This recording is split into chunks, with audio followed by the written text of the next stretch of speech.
ترین امت ہو. جس وقت اس امت کی تشکیل کی گئی، جس وقت اس امت کو کھڑا کیا گیا، جس وقت اس امت کی تربیت آخری نبی حضرت محمد مصطفیٰ صلی اللہ علیہ وسلم کے ذریعے کی گئی، جس وقت اس امت کو دنیا کے سامنے پیش کیا گیا، جس وقت یہودیوں سے، عیسائیوں سے، مجوسیوں سے چارج لے لیا گیا، جس وقت ان کو معزول اور بے دخل کر دیا گیا، جس وقت ان کے امراض کی نشاندہی کر کے اسے بتا دیا گیا کہ ابھی یہ امراض لا علاج رہیں گے جب تک کہ آخری نبی کے ذریعے امت اٹھ کر کھڑی نہ ہو جائے گی اور وہ اپنی ذمہ داری کو پورا نہ کرے گی، تو یہ خیر امت جس کو یہ مقام دیا گیا، یہ لقب عنایت فرمایا گیا، جن بنیادوں پر اس کو یہ مقام عطا فرمایا گیا تھا، ہمیں کبھی نہیں بھولنا چاہیے کہ ان بنیادوں کی طرف واپس جانا سب سے پہلا فریضہ ہے. اس امت کو خیر امت، بہترین امت، افضل امت، اعلیٰ امت قرار دیا گیا چند شرائط کے ساتھ.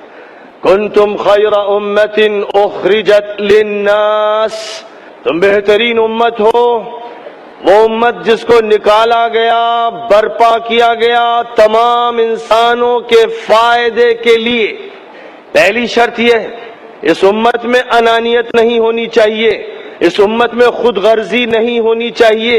اس امت کو قومیت کا نعرہ بلند نہیں کرنا چاہیے. یہ امت علاقائی امت نہیں ہے، یہ امت کسی رنگ سے، کسی خاص کلر سے، کسی قبیلے سے، کسی علاقے سے وابستہ نہیں ہے. یہ امت عالمی ہے، آفاقی ہے، محمدی ہے، انبیائی ہے اور تمام پیغمبروں کی نمائندہ ہے، آخری ہے، ہمیشہ رہنے والی ہے. تو یہ وہ امت ہے. لیکن اس امت کے لیے جو پہلی بات ارشاد فرمائی گئی ہے وہ یہ کہ اس کو برپا کیا گیا تمام انسانوں کے نفع کے لیے. تو تمام انسانوں کی ہدایت کا کام کرنا، تمام انسانوں کو راستہ دکھانا، تمام انسانوں کی رفاع اور خیر کا کام کرنا، تمام انسانوں کو دلدل سے اٹھا کر بلندیوں کی طرف لے جانا، تمام انسانوں کے عقیدوں کو ٹھیک کرنا، تمام انسانوں کو صحیح راستہ دکھانا اور اس پر چلانا، تمام انسانوں کے معاملات درست کرنا، ان کی معاشرت کو سنوار دینا، ان کے اخلاق بہتر بنانا، ان کے دلوں میں محبت کی کاشت کرنا، ان کے درمیان سے نفرت اور بغض اور عداوت کو نکال پھینکنا اور ان کے تعلقات اور معاملات کو بہتر سے بہتر شکل میں مرتب کرنا، یہ اس امت کا کام ہے. دنیا انسانیت کا کام سونپا گیا ہے. اور دوسرا کام یہ سونپا گیا ہے کہ جب انسانوں کے درمیان کوئی برائی وجود میں آئے، انفرادی ہو یا اجتماعی ہو، کسی حلقے میں ہو، کسی طبقے یا علاقے میں ہو، اس امت کی ذمہ داری ہے کہ وہ اس برائی پر نکیر کرے اور اس برائی سے انسانی افراد کو نکالنے کی جدوجہد کرے. اسی طرح اس امت کا یہ کام ہے کہ ہر بھلائی کی تلقین کرے، ہر نیکی کو لوگوں کے درمیان عام کرے، لوگوں کے تعلقات کو بھی سنوارے، معاملات کو بھی سنوارے، فرد کی بھی اصلاح کرے اور اجتماعی طور پر بھی اصلاح کا کام کرے. اور اللہ پر مضبوط یقین کے ساتھ یہ سارا کام کیا جا رہا. امت مسلمہ جب اس کام کو لے کر اٹھی، جانتے ہیں کہ مکہ مکرمہ کی محدود اقلیت کو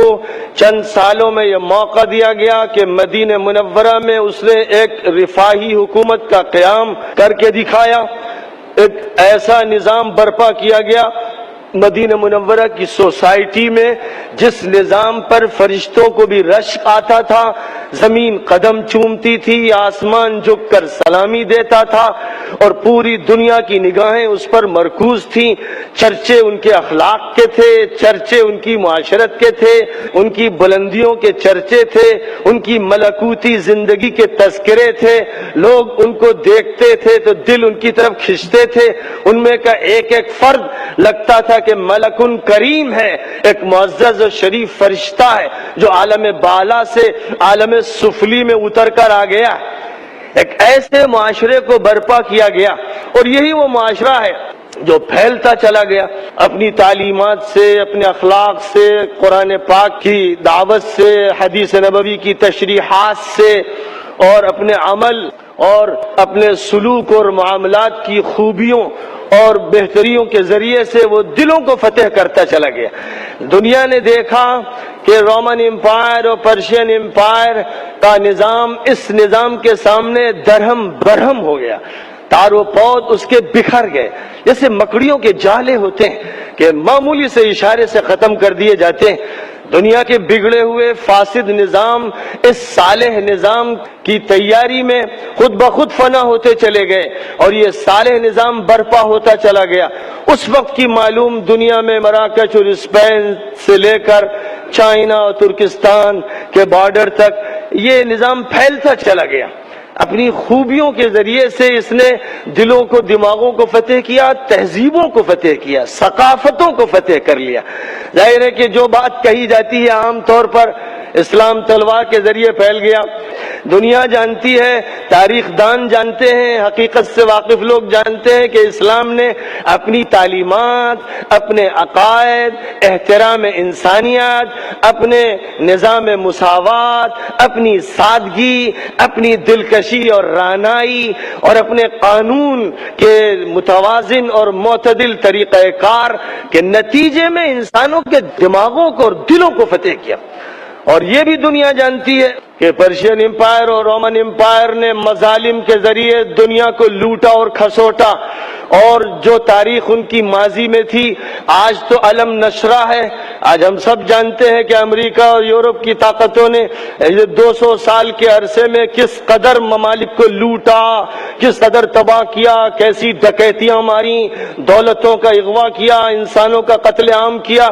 اور اس پورے عرصے کا جو کلائمیکس ہے وہ آج ہے کہ ملکوں کے لاکھوں انسانوں کا قتل عام کیا اور آدم خور انسانوں کا خون چوستے رہے اور ان کا پیٹ بھرنے کے لیے تیار نہیں۔ یہ وہ منظر نامہ ہے کہ جو خود جھٹلا رہا ہے کہ مسلمان مظلوم تو بن جاتا ہے، مار دیا جاتا ہے، لیکن ظلم نہیں کرتا، ذاتی نہیں کرتا، یہ اس کی فطرت نہیں۔ اور اگر کوئی ذاتی کرتا نظر آ رہا ہے، ظلم کرتا نظر آ رہا ہے، تو اس کا مطلب یہ ہے کہ وہ کسی بگڑے ہوئے نظام کا پروردہ ہے، اسے کسی اور نے پالا ہے، کسی اور نے اس کو تیار کیا ہے، وہ اس کا ایجنٹ ہے جو ہمارے درمیان داخل کیا گیا۔ ورنہ جس نے اسلامی نظام میں تربیت پائی ہو، ناممکن ہے کہ وہ انسانوں کو ستائے، تکلیف دے۔ قتل عام تو بڑی بات ہے، ایک انسان کا قتل کرے۔ قرآن پاک پر یقین رکھنے والا اس بات کو جانتا ہے کہ ایک انسان کا مارنا ایسا ہے جیسے پوری انسانیت کا مارنا،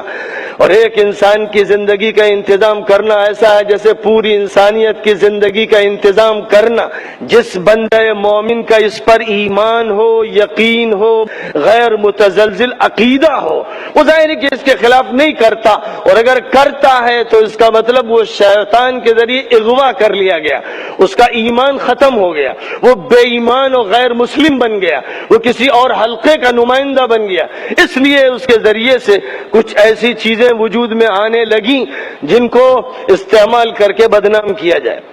آج امت مسلمہ کی جو صورتحال ہے، اس صورتحال کے تجزیے سے دو باتیں بہت نمایاں طور پر سمجھ میں آتی ہیں۔ پہلی بات جہالت۔ امت مسلمہ کا بڑا طبقہ جاہل ہے، اور برا نہ مانیے گا اگر میں یہ کہوں کہ پڑھے لکھے جاہل ہیں۔ جب میں جاہل کا لفظ بولتا ہوں تو ذہن ادھر جاتا ہے کہ جو الٹریسی کے شکار ہیں، جو حرف شناس نہیں ہیں، جو ABCD نہیں پڑھ سکتے یا اس کے آگے کے سبق نہیں پڑھ سکتے۔ ہم لوگ یہ کہتے ہیں، حکومتیں کہتی ہیں اور بڑے بڑے ادارے کہتے ہیں، وہ پڑھے لکھے نہیں ہیں، جاہل ہیں۔ گویا ہمارے نزدیک وہ پڑھے لکھے ہیں جنہوں نے اسکول میں پرائمری کر لیا، سیکنڈری کر لیا، کالج لیول سے آگے بڑھ گئے، اور اگر ترقی کر کے انہوں نے MA کر لیا، MBA کر لیا، MSc کر لیا وغیرہ وغیرہ، تو نہ پوچھئے کہ وہ کس بلند چوٹی پر پہنچ گئے۔ اور اسی طرح وہ کہ جنہوں نے مکتب میں پڑھ لیا، کسی مدرسے میں پڑھ لیا، کسی دارالعلوم میں پڑھ لیا، کسی جامعہ اسلامیہ میں پڑھ لیا، ہمارے نزدیک جو تقسیم ہوتی ہے وہ اس طرح۔ لیکن قرآن پاک محض اس تقسیم کو قبول کرنے کے لیے تیار نہیں۔